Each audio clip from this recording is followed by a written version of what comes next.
for tuning in to the Wingspace podcast. This podcast is not a replacement for mental health treatment or professional health care. In case of crisis or emergency, please contact your local healthcare provider or dial 911. Hey there, and welcome to the Wingspace podcast. In today's episode, I'm going to be sharing with you part one of a two-part mini-series about focus and attention. So sit back, take a listen, and hopefully you can gain a few things to help you maintain your focus. So Jen, these next two podcast episodes are all about focus, and we have an upcoming wellness workshop at Hope and Healing in Leonardtown on October 27th. Can you tell us a little bit about what our participants can expect? I would say that the very first thing they can expect is to have some fun. The name of our workshop is Hocus Focus 2, because this is a second version of the Hocus Focus workshop that we did last year, which was a lot of fun. We know that life gets busy sometimes and we have a hard time paying attention and we lose focus to the things that are important and necessary. So during the workshop, you're going to hear some information from me about some really easy tips that you can put into place in order to maintain your focus and attention. And our aromatherapy expert, Glory Van Brunt, is going to talk with you about essential oils, how those can be helpful to use when you're trying to also stay focused and to redirect your attention to where it needs to be. And you're going to go away with some tools as well as some aromatherapy products. Awesome. So that sounds like a lot of fun. And if someone listening to this wants to check out the sign up, how can they get registered? Because registration is required, right? Registration is required. Not only do we want to know how many folks are coming so we can be prepared, but we're also offering childcare at a minimal cost of $5 per child. So it's really important that we know who's coming so we can be prepared for that, both adults and kiddos. There's two ways to register. One is that you can go to our website, which is www.hopehealingtherapy.com. There's a banner there on the front of our webpage, and then you can also go into events to sign up. You can also go into the bio on our Instagram handle, which is at Hope Healing Therapy Wellness. Super easy. And then, of course, if there's any questions, folks can reach out to me, Jennifer, at hopehealingtherapy.com for any other questions they might have. And welcome back to the Wingspace podcast. So our two-part series is going to be part one, a little bit about focus, and part two, a little bit about attention. So I want to share a few ideas with you about how to help you increase your focus and really garner your attention to be able to get things accomplished according to what your goals are.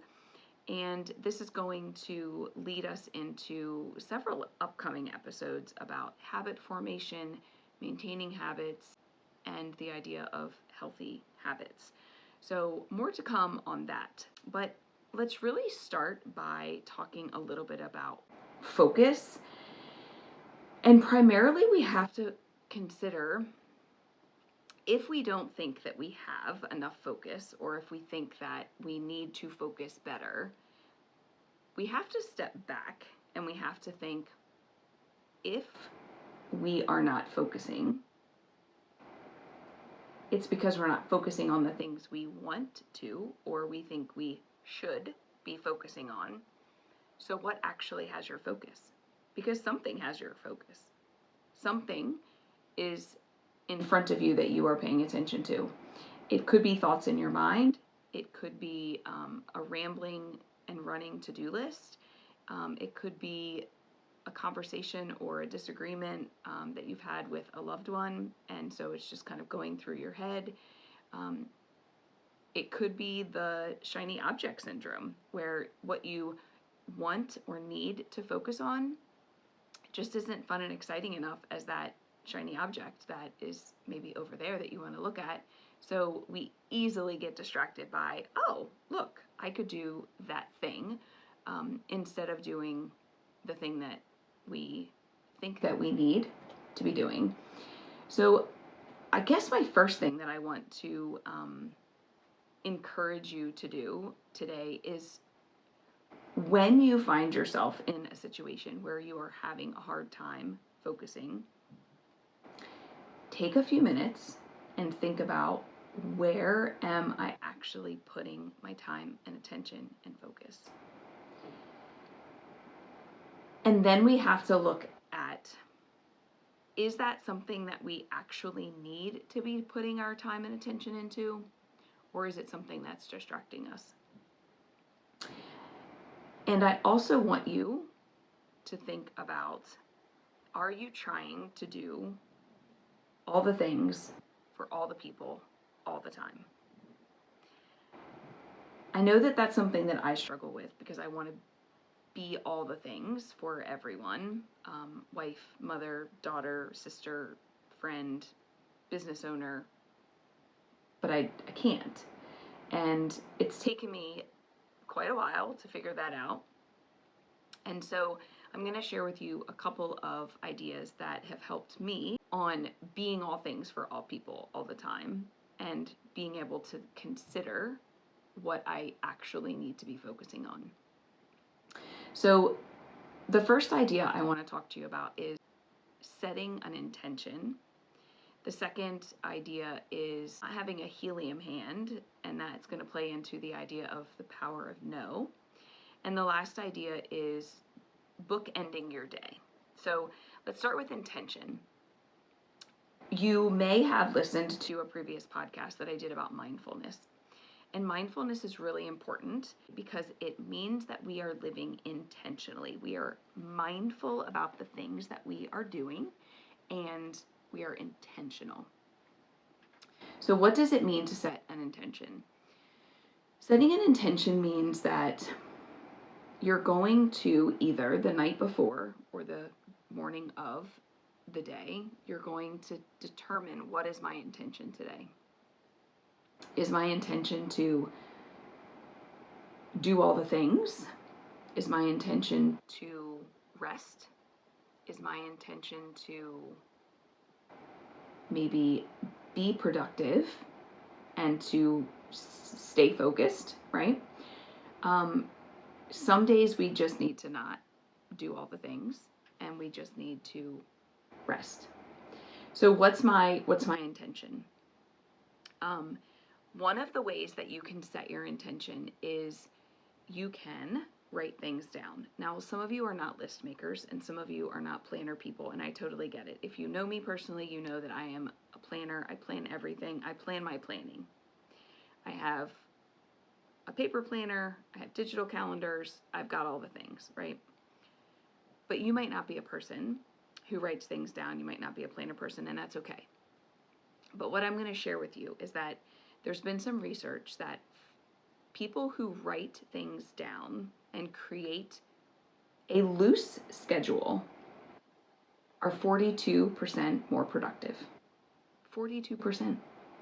So simply grabbing a random piece of paper and writing down what you're going to do tomorrow can make you 42% more productive.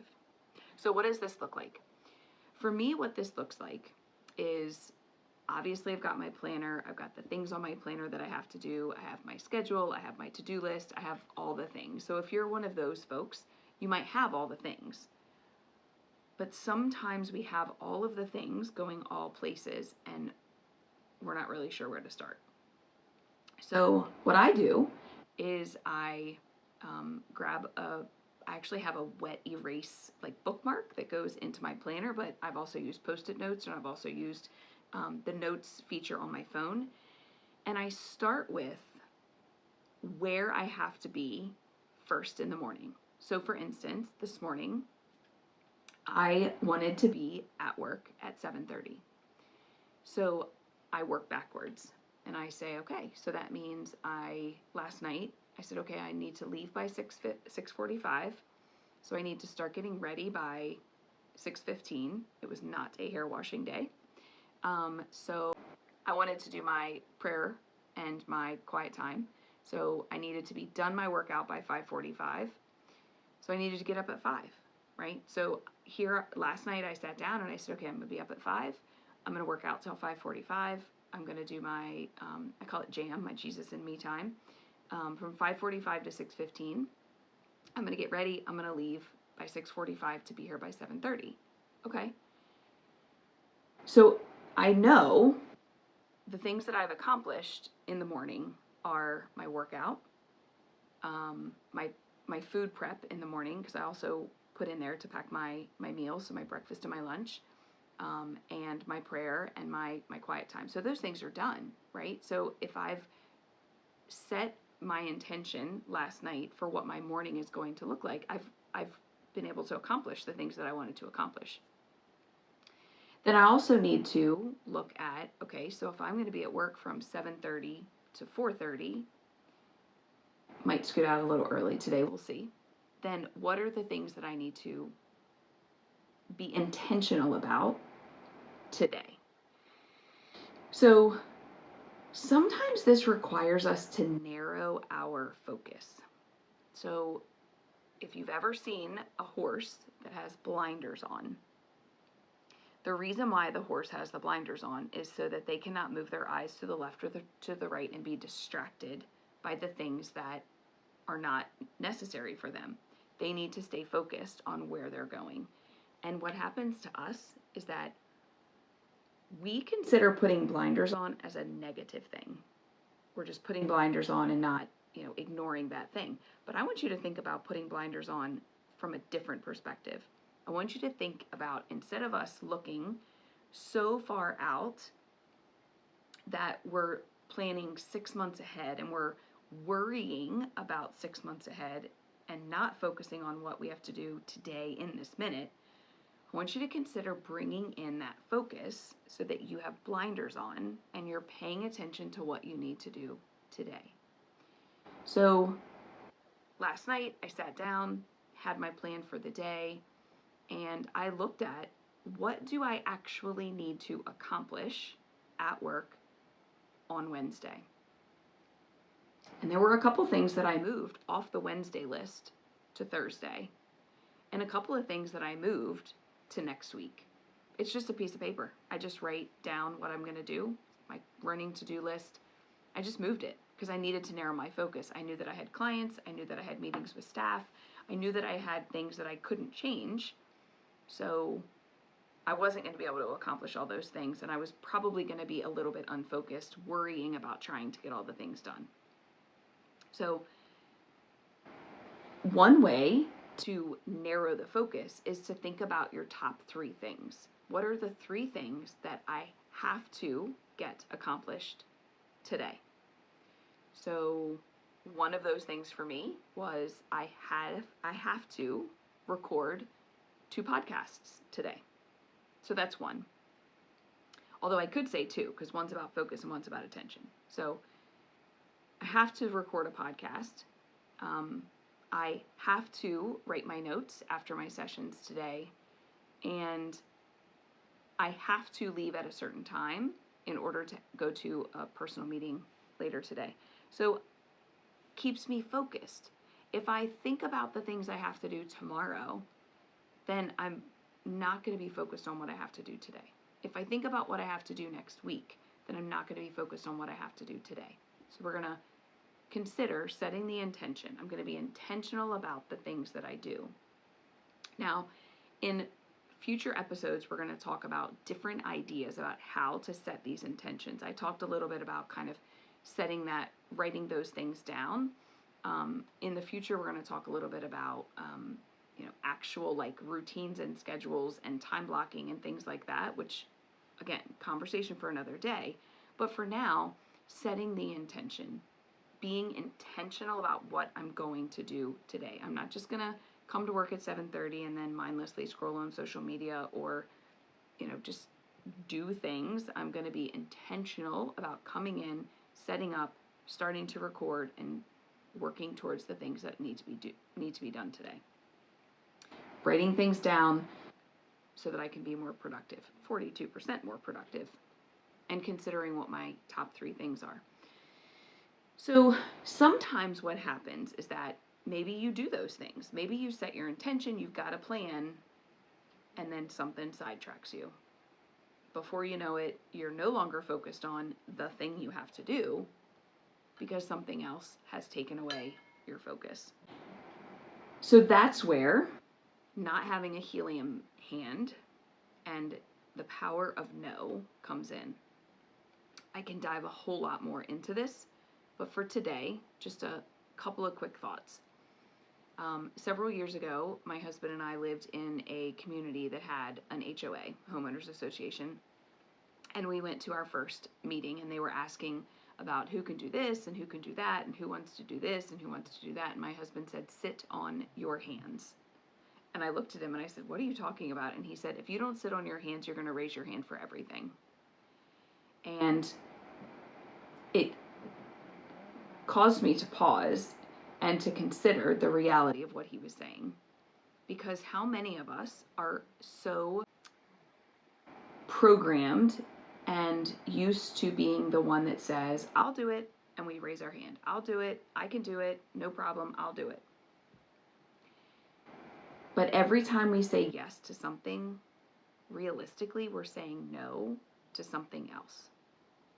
So, if I needed to focus on recording a podcast today, and somebody asked me if I could run an errand for them, or if I could have a meeting this morning, saying yes to that thing means I have to say no to recording the podcast. Because saying yes to something means you're saying no to at least one other thing. It could be more, depending on how much time and attention that thing is going to take.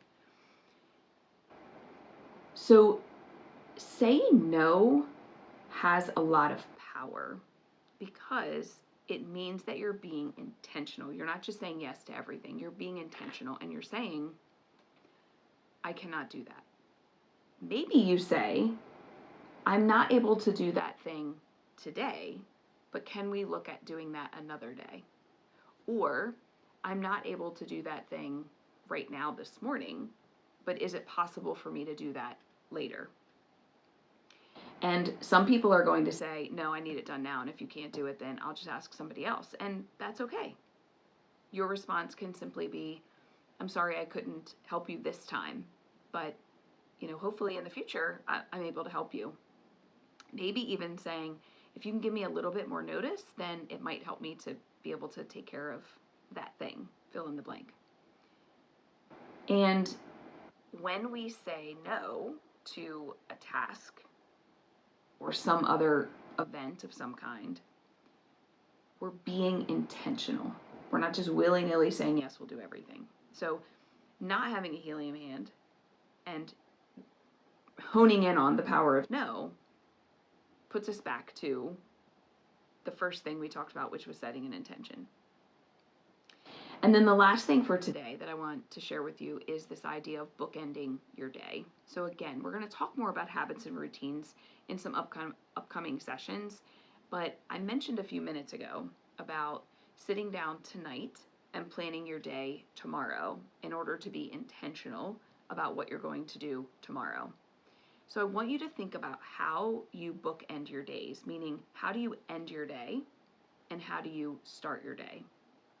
So if you know that you have things that need to be accomplished over the course of a day, if you are intentional about the things that you commit yourself to, see how I tied 1 and 2 in there together? If you're intentional about the things that you commit yourself to, then your list that you've made that says these are the things I'm going to do is going to guide your day. So my morning is going to start with reviewing that calendar, that schedule, that to-do list, whatever you want to create. My morning's going to start that way. And most of my mornings look pretty similar. The weekends are a little different, but most of my mornings in this current season that I'm in, and please remember that what you do now may not be what you can do next week or next month or next year because seasons change. Our lives, the seasons of our lives change. But right now, what's working for me is I'm getting up early, I'm working out, I'm having my prayer and quiet time, then I'm getting ready for work, I'm leaving, I'm coming to work, and then I'm kind of starting that next block of time. And then in the evenings, I kind of plan for tomorrow. So I'm looking at, what do I have to do tomorrow? What can I move from tomorrow to the next day? What can I move from tomorrow to next week? And I read and I go to sleep. So I've got my, washing my face, brushing my teeth, all that kind of in with that bedtime routine. But it allows me to, in the morning, focus in on what needs to be done for the day. And in the evening, it allows me to review the day, determine what maybe was not able to be accomplished, what needs to be moved to tomorrow.